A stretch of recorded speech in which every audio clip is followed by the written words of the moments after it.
Hello everyone and welcome back to Great Owl Reviews. So I just saw Godzilla, King of the Monsters, the long-awaited sequel to the 2014 Godzilla film and the third entry in the MonsterVerse. So, pros and cons, all that jazz. I actually think I'm going to be a bit more laid back with this video today because honestly on a surface level, this film seems like it delivers on what was promised after so long of what people did complain about with the first film, the first Godzilla film. The fact that there wasn't enough Godzilla in it, the fact that we spent too much time with the humans, as it turned out. So what can I say about this film? I can say I enjoyed it, but it does lack in several areas that also prevent it from being great.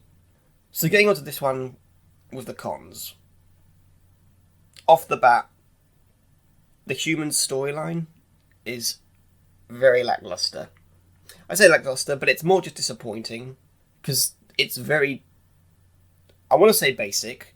I know there were better ways to word it, but in short, it just felt very by the numbers as Godzilla's side stories would go with humans, because it's notoriously known that every Godzilla film always has that human story to it.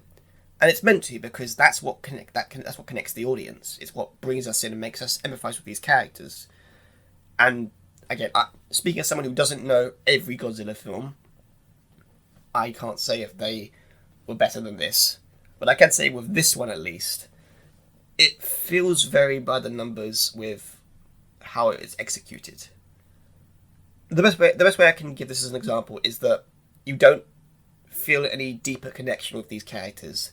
You empathise with them due to the opening and how it introduces them, because again, off the bat, we find out that this family lost their son during the final attack with Godzilla in the first film, which is effective in its way of showing us visually and also telling us. But the problem is that they don't really explore that deeper, and that's just it.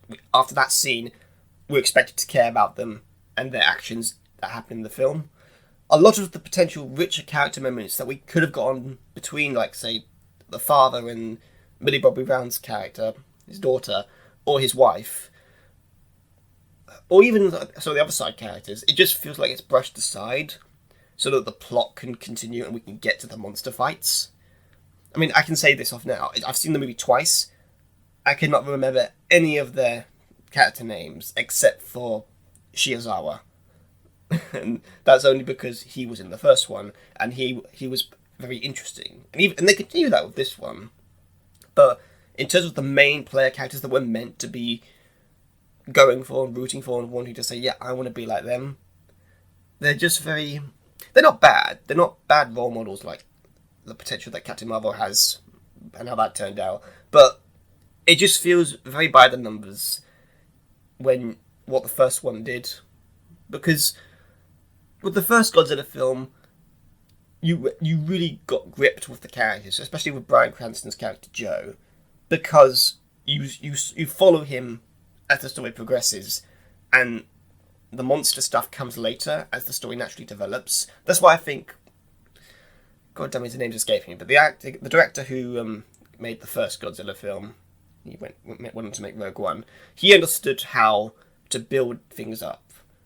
And you get to know Joe's character as it goes on. You get to see him his life before the disaster takes place at the power plant. You get to see him lose his wife, and you gradually see him trying to find redemption for himself by finding out what caused it and finding closure for himself and his son, even if his son wants to move on for it, which also causes tension between the two. That is the kind of storytelling that really works, which is why I think this film doesn't, because they took a lot of the criticisms to heart with that film, where we saw too much of the humans and we didn't see enough of Godzilla. And this film definitely delivers on that, because we see a lot of the kaiju, or the titans, how they've changed it now. I'll call them kaiju. But in short, the humans don't really deliver that punch that the first one did so well with. Shizara and his assistant, Vivian, they're likeable characters, and they're interesting exploration characters. They do a lot of good with them. They do good at explaining things, exposition-wise. And I do wish they were the main characters of this, because, I mean, I think I might go over this in a Let's Talk actually, but touch upon their backstories, give us more about them other than the brief hints or the discussions with minor scenes. Touch upon Shiozawa's past with Godzilla. That's a story I would love to see explored. I'd say this film, the characters are just are given cliched dialogue and a simple storyline that connects them all together with the kaiju in their own thing. But things could have worked better if the film was more fleshed out and focused upon. An example I can give being that, let's say we get to know these characters more than just brief introduction scenes. If this movie was about Shiozawa and focused on his connection with the kaiju and continued the human direction the first film set up, then this could have been the best of both worlds. As it stands, however, the human characters and their roles in this film are left with just basic, at points very cliched and predictable plot lines and storylines, that feel hard to make you care more about them or their motivations, because you know the purpose of these scenes, so we can see the monsters duking it out. But I guess, going on to the positives now, and I can say this is a film that delivers on the kaiju side of it. So, onto the pros, yes. Godzilla in this, all the CGI looked amazing, and they really delivered more into him as a character. Not a lot, compared to like what you'd hopefully want, I guess. But we got to know more about Godzilla's background in a brief bit, and the monsters as well. You generally get a sense that they are living, breathing things that think for themselves. Example being Ghidorah, and how his three heads can think for themselves. And they look amazing, and goddammit, the battles, the fights, they are very entertaining, vastly entertaining. At points it can be a bit frustrating because there's quite a few close-up shots, and there were points where you feel like they should focus on it at a different angle instead of just full-on close-up. You can't really see some of the action going on.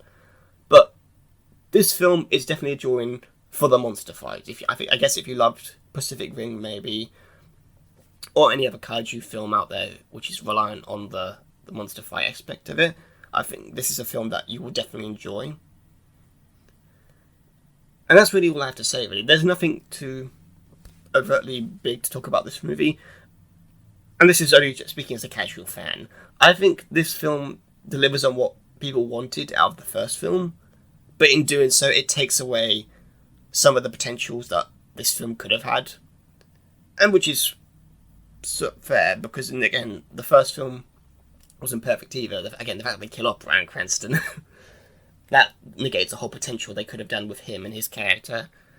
But for this film, it's just a shame because the human story, you can see what they were going for, and it could have been interesting, but because it feels so by the numbers, and because the focus was clearly, let's focus on the monsters, let's get these characters to these points so we can have the monster fights entail, and so we can have things play out to get to this point where we can fight with Godzilla and Ghidorah.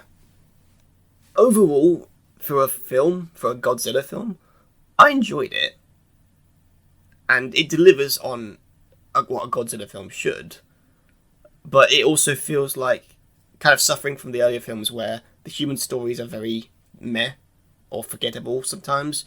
This is more of a high budget version of that, where you're going just for Godzilla, just for the fights, and you might get enjoyment out of seeing some familiar actors you know and like in other things, but the story is it's there to get the action going. I think Godzilla King of the Monsters is overall a average movie. It delivers on what was promised, but the characters are very by the numbers, some very paper things, some very cliche, and it just feels like there's a lot of potential this film could have had, but it didn't take advantage of. So we can hope for the future, I guess.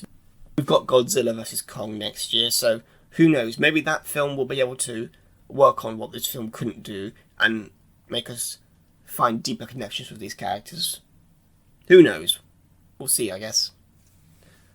So I'm Kobi. Thank you for joining me for this review, and I'll see you next time. Goodbye.